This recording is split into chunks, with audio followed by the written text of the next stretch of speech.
this video, we're going to have a chat around what's called shareholder protection. So what is shareholder protection?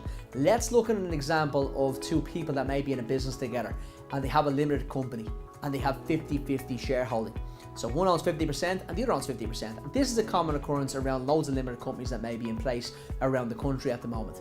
Let's give these two people names. Let's call them Ben and Jerry. Actually don't, let's keep it PC and let's call it Ben and Jenny.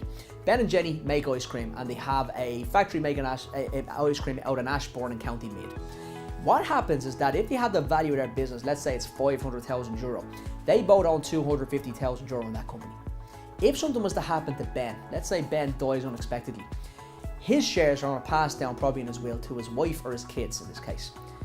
Jenny might not want the wife and kids coming to work on Monday morning and taking over dad's position in the boardroom or in the factory or making decisions or in sales, wherever his part in the company was. So what's the best thing to do?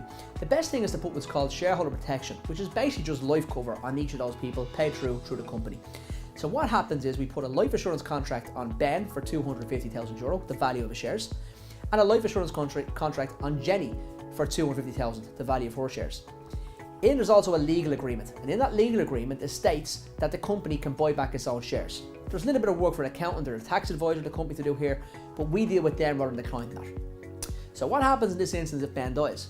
In this instance, there's an agreement in place that states that Ben's family must sell the shares to Jenny, and Jenny must use the proceeds of the life assurance contract, the $250,000, to buy the shares back from the family. This means the family get $250,000, there's no cash flow disruption to the business, and Jenny, the company, now has 100% of the shareholding back into the company name, and the company can continue as normal. This is really, really basic, and a lot of businesses out there that we come across don't have this put in place, but yet they have things like PL, they have stuff like PI, they have stuff like fire and theft on the premises, they have their vans insured, so you got a lot of insurance going on, but perhaps the most important insurance, which is what's company director shareholder protection, isn't in place. If this sounds like you or your business partner and you want to have a chat with us today, please get in contact with me here on Ask Paul or a member of the team and we'll take you through the process. This is not an expensive type of insurance and it's very, very easy to get in place. So please make sure you do and make sure your family and your business are protected should something unforeseen happen. Thanks and have a good day.